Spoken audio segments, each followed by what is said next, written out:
In medieval times, if you didn't agree with the politicians in charge, you were burned at the stake. And then we became more civilized. And politicians of all ilks would get together, have a dinner, talk it out. There would be sometimes a little bit changing of the policies, or they'd agree to disagree and then move on. Now, with progressives, if they don't like your politics, you should be really ashamed, and you should be shamed, and you should be put out of your misery. Brian Lilley is here to talk about woke politics because I want to know what is going on with the politicians in our lives where there's no accommodation, there is no acceptance of another point of view. I am the righteous one, and you come along with me, or you're damned.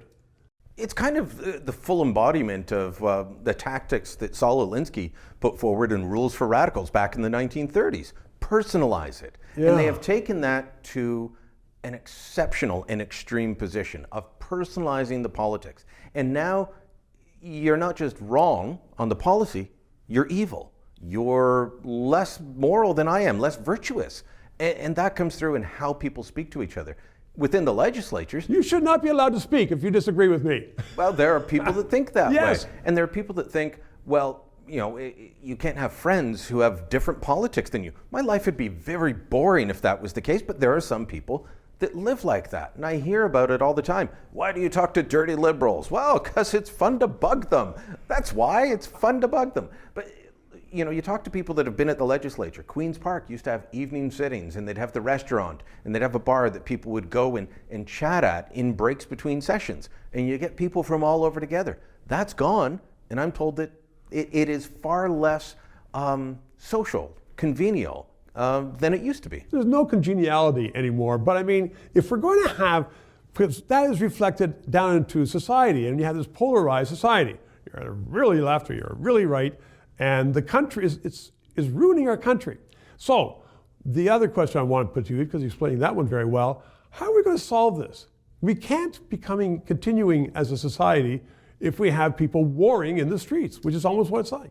The good part is most people aren't activists. Most people listen to Oscar Wilde's famous comment, the problem with being a socialist is you don't get any free nights, and they want free nights. So they don't join a political movement and spend all their time in it. And they don't spend all their time on Twitter. Very few people are on Twitter.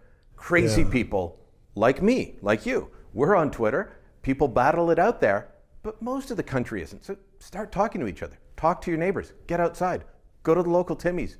Go to your local pub. Talk to people. I think that's a good lesson for civilization. Talk to people. There we have it. From Brian Lilley, talk to people. 3 minutes. Every day, Justin Trudeau tells you, I am making life more affordable for Canadians. And if you believe that, don't watch the station. But if you think that's baloney, as I do, that's a lie, then keep watching for non-biased, non-Prime Minister's Office funded news analysis. To keep us on the air, please donate. PayPal or send a check. 303 Bay Street in Toronto. We'll get it. We need the money.